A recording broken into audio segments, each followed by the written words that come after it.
Hello guys, welcome to my channel. This is May. Have a great night. So tonight we will have our dinner recipe guys, and our soup for tonight is the fresh shell. Ayan siya, they are still alive guys. So I bought it around like 4 o'clock, then reach home. You have to soak it in a salt if you want your shell to be fresh and not smelly. So shell with vermicelli, or in Chinese it is called fancy. So preparing guys is soak your fancy or vermicelli in a cold water if you have still time, but if you have a short time to prepare for it, just soak it in a hot water. Then here is our ginger. So I will be using a half of it, yung ginger natin, for our soup. So these three will be used for the soup. And for our fish, so fish is, I will be using our lemon. It is orange skin guys, dried orange skin. So gagawin natin is tanggalin lang yung gitna, yung nasa loob. Then here is the lima in Chinese, or danggit. Hindi ko alam guys paano sasabihin ito sa English, but we called it here lima. But maybe mostly everyone knows na tawag nito ay danggit. So dahil tatlo lang kami, dalawang matanda and ako, kaya apat lang binili ko. So it will be steamed using orange skin. And here we go, ang vegetable natin. So this is kangkong or watercress. So mga 2 inches guys, or 1.5 inches ang haba ng pagkat ninyo. But it's up to you kung gaano ka haba ang gusto ninyo ng inyong vegetable. But here is always bite size, which is 1.5 inch. So para maging sigurado is you have to soak it with water and vinegar or salt. Then minced garlic with this fuyi or yellow bean curd. Yes, yellow bean curd, fuyi. So it's a bit spicy guys and salty. So ito siya, yung tatlo ang kailangan natin for our vegetable recipe. So kangkong with that yellow wet bean curd and garlic. So mabilis lang guys ang process. So first, for the soup is you have to boil your water for the soup. Then ready your vermicelli and the shell and the garlic, ginger so the ginger is, I cut it into strip very thin guys, kasi pwede yan siyang makain. So cut into strips or thinly strips, then let it boil. No need to put salt or any guys, just ginger and water, let it boil. Then pag nagboil siya later, add your vermicelli.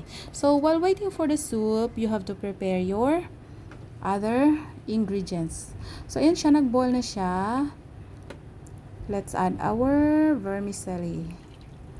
So that's our soup recipe for tonight. Paano gawing soup ang clams? Yes, clams ba yan siya? I think so, yeah. Clams. Buhay OFW guys is hindi madali, kasi minsan ikaw ang magde-decide kung ano ang lulutuin for dinner, but it will be less stressful if you asked your boss what would they like to have for dinner. So ayan siya. So let it boil guys for maybe about 10 minutes and set aside. Then later add the shell. So here we go, while waiting for our soup. So nalinisan ko na rin yung ating fish na danggit. Then here is the orange skin, I did prepare it. So gawin mo lang siyang topping sa top guys, topping top. Yes, so just spread it all over on the top, then steam it for 5 minutes. hindi siya kailangan steam ng matagal guys kasi maging matigas yung meat ng ating fish. So let's go for our vegetable. So preparing the vegetable. So mince your garlic and prepare the fuyi or our yellow wet bean curd. So it's just like about 2 square ng ganyan, then add the water ng ano nito guys, ng wet bean curd. Ayan siya, and since it is a bit salty and spicy, so ang gagawin natin is we will add sugar. So I don't know kung anong klaseng sugar ang ginagamit ninyo, but here I use a brown sugar as our cooking sugar guys. So there you go. So you have to press it para maging ano siya guys, maging smooth and creamy. Then ang gagawin natin dyan is fry the garlic with this mixture of our yellow wet bean curd. So simple lang guys, super madali lang mag-prepare ng dinner kapag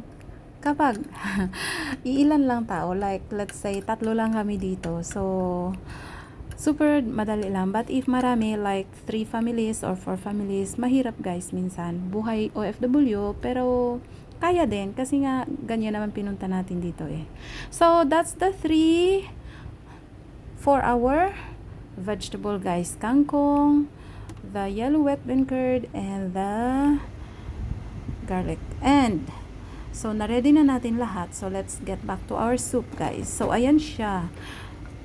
Ning tubo na ang atong vermicelli. Unsay ning tubo guys? Lumubo. Hindi naman lumubo ano.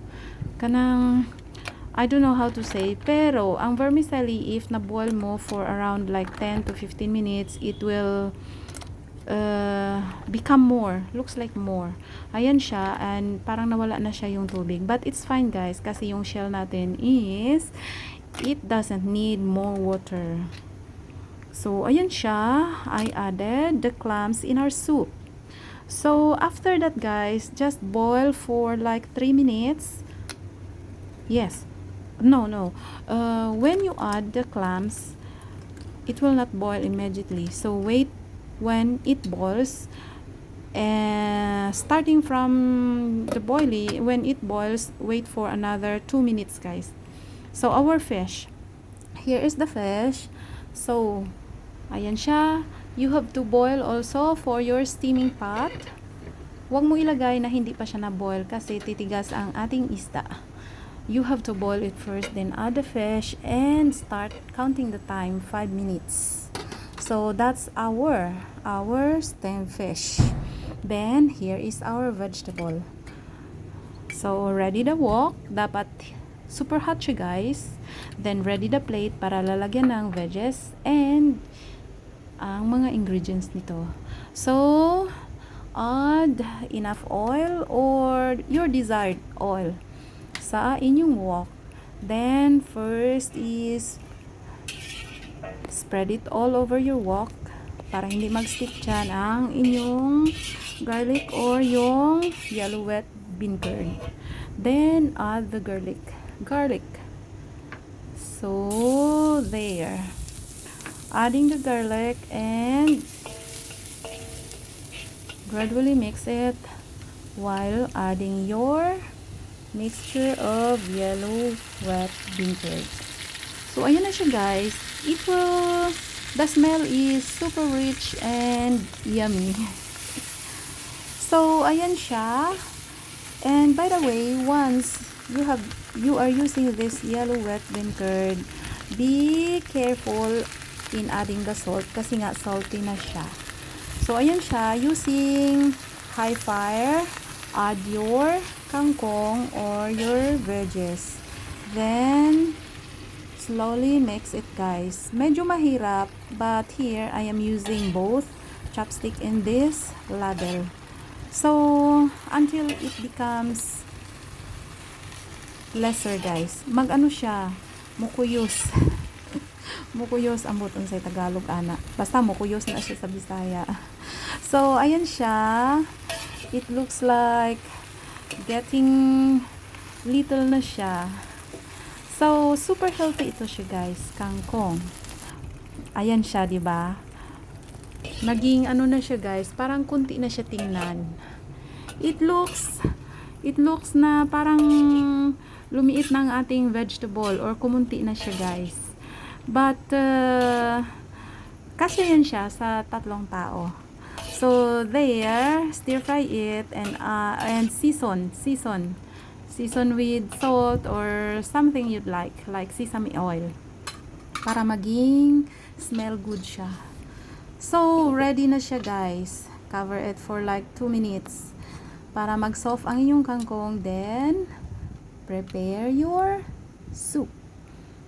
Ayan siya, 'di ba? Hindi wala ning kuyos ang atong shell kay hindi siya overcook. Kasi kapag overcook siya guys, liliit yung ating clams. So that's it. This bowl is for me, kaya ayan siya.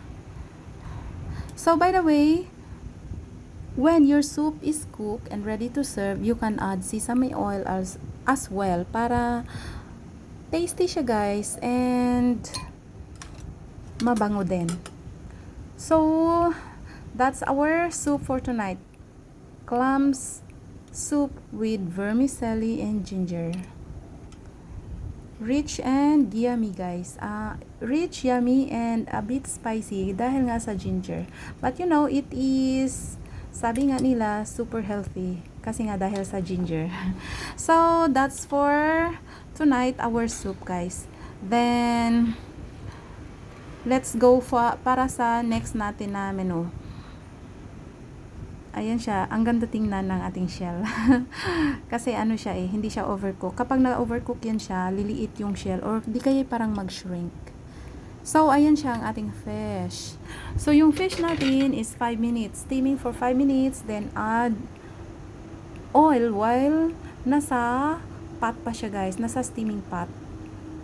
Para maging smooth ang kanyang meat. That's the secret guys dito. Then no need to add any seasoning kasi nga matapang na yung ano natin, yung orange skin. And here is our kangkong, our vegetable, 'di ba? Looks ano na siya guys, looks yummy. So thank you so much guys. Thank you for your time. Thank you for watching, and big shout out to all my channel members and to all of my subscribers. If you are new guys, please do subscribe and hit that notification bell so you'll be notified whenever I uploaded a new video. Thank you again. Thank you. Keep fit always, eat healthy, and live a healthy lifestyle. So ito na siya ang aming dinner for tonight. Always eat a balanced diet guys. So that's all for tonight. Healthy, yummy, and happy tummy. By the way, big shout out sa mga nanatili kong channel members dyan, Fantastic Pico, Hernan Fernandez TV, and An Austria. Maraming salamat ulit.